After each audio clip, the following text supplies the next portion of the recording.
Serial நடிகை பிரியங்கா நல்காரி அவங்களுடைய கணவர் ராகுல் வர்மாவை விவாகரத்து செய்திருக்க விஷயம் தான் இப்போ சோசியல் மீடியால வைரல் ஆயிட்டு வருது. சன் டிவில ஒளிபரப்பான பிரபலமான சீரியல்ல ஒண்ணுதான் ரோஜா. 2018ல ஒளிபரப்பான இந்த சீரியல் கிட்டத்தட்ட 5 வருஷமா ஓடினதுக்கு அப்புறமா 2020ல தான் முடிவுக்கு வந்தது. இந்த சீரியல் மூலமா தான் பிரியங்கா பிரபலமானாங்க. அண்ட் இந்த சீரியல் முடிவடைந்த நிலையில பிரியங்கா ஜீ தமிழ்ல சீதாராமன் சீரியல்ல நடிச்சிட்டு வந்தாங்க. இந்த சீரியலும் ஃபேன்ஸ் மத்தியில நல்ல வரவேற்பு பெற்றது. அண்ட் அந்த சமயத்துல தான் பிரியங்கா அவங்களுடைய காதலர் தொழிலதிபரான ராகுல் வர்மாவை திருமணம் செய்தாங்க. இவங்களுடைய திருமணத்துக்கு ஃபேமிலி சப்போர்ட் பண்ணாதனால கோவில்ல ரொம்பவே சிம்பிளா கல்யாணம் பண்ணாங்க. அண்ட் திருமணத்துக்கு அப்புறமா பிரியங்கா நல்காரி சீதாராமன் சீரியல் விட்டு விலகினாங்க. அதோட திருமணத்துக்கு அப்புறமா சீரியல நடிக்காம இருந்த பிரியங்கா மலேசியால அவங்களுடைய கணவரோட சேர்ந்து ஹோட்டல் பிசினஸ் ஒண்ணு தொடங்கி அதை கவனிச்சுட்டு வந்தாங்க. அந்த சமயத்துல ஹோட்டல்ல பில் போடுற வேலையை பார்த்துட்டு இருக்க மாதிரி ஒரு போட்டோ கூட ஷேர் பண்ணியிருந்தாங்க. அதுக்கப்புறமா ஜீ தமிழ்ல நலத்தமைதி என்ற சீரியல் நடிச்சிட்டு வந்தாங்க. ஆனா பிரியங்கா மறுபடியும் நடிக்க வந்தது அவங்களுடைய கணவருக்கு பிடிக்காதனால இவங்க பிரிஞ்சிட்டாங்கன்னு சொல்லப்பட்டுச்சு.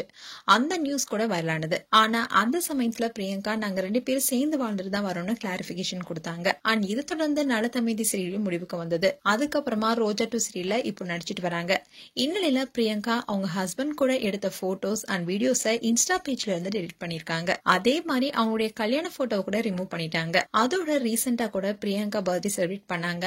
அதுல அவங்களுடைய கணவர் கலந்துக்கல. அண்ட் ரீசெண்டா நடந்த எந்த ஒரு ஃபங்க்ஷனுமே கணவர் ராகுல் கலந்துக்கவே இல்ல. சோ பிரியங்கா கிட்ட ஃபாலோவர்ஸ் எல்லாமே நீங்க உங்க கணவரை டிவோர்ஸ் பண்ணிட்டீங்களான்னு பலவிதமான கேள்விகளை கேட்டுட்டு வந்தாங்க. இதுக்கு பதிலளிக்கும் விதமா பிரியங்காவுடைய கணவர் அவருடைய இன்ஸ்டாகிராம் பேஜ்ல ஒரு ஸ்டோரியை ஷேர் பண்ணிருக்காரு.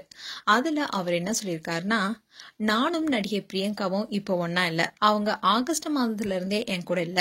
ஆகஸ்ட் 2024லயே எங்க வீட்டு விட்டு போயிட்டாங்க. அண்ட் அவங்க இப்ப நல்லா இருக்காங்கன்னு நம்புறேன். அவங்க என்ன ஆகும்னு நினைக்கிறாங்களோ அதுக்கு என்னுடைய வாழ்த்துக்கள். அண்ட் அவங்களோட ஃபேன்ஸ் யாரோ இனிமே பிரியங்கா சம்பந்தப்பட்ட போஸ்ட்ல என்ன மென்ஷன் பண்ணாதீங்க, தயவு செஞ்சு என்ன நிம்மதியா விட்டுருங்க, நன்றின்னு சொல்லியிருக்காரு. மேலும் என்னுடைய காதல் வாழ்க்கையை விட்டு நான் ரொம்ப நாளுக்கு முன்னாடியே பிரிஞ்சுட்டேன். அதனால அத பத்தி கேள்விகளை கேட்கறத நிறுத்துங்க. நான் தனியா என்னோட வாழ்க்கையோட போராடிட்டு இருக்கேன். எந்த ஒரு மனிதர்களோ உயிரினமோ என் வாழ்க்கையில எந்த வெற்றிக்குமே உறுதுணையா இல்ல. அதனால என்ன கேள்வி கேட்கறத நிறுத்துங்கன்னு ராகுல் வர்மா அவருடைய இன்ஸ்டாகிராம் ஸ்டோரியில ஷேர் பண்ணிருக்காரு. இப்போ இந்த நியூஸ் தான் சோசியல் மீடியால வைரல் ஆயிட்டு வருது. ஆனா இது குறித்து பிரியங்கா தரப்புல எந்த ஒரு கிளாரிபிகேஷனுமே கொடுக்கல. சோ அவங்க என்ன சொல்ல போறாங்கன்னு பொறுத்து தான் பார்க்கணும். அண்ட் திரைத்துறை மட்டும் இல்லாம சின்ன திரையிலும் பல பிரபலங்கள் விவாகரத்து செஞ்சுட்டு வராங்க. இது ரசிகர்களுக்கு அதிர்ச்சி ஏற்படுத்தியிருக்கு. மேலும் பிரியங்கா நல்காரி அண்ட் ராகுல் வர்மா குறித்து உங்களுடைய கருத்துக்களை கமெண்ட் செக்ஷன்ல சொல்லுங்க. இது போன்ற வீடியோஸை பார்க்க நியூஸ் தமிழ் கிட்ஸ் சேனலை சப்ஸ்கிரைப் பண்ணுங்க. மறக்காம நோட்டிபிகேஷன் பட்டனை கிளிக் பண்ணுங்க.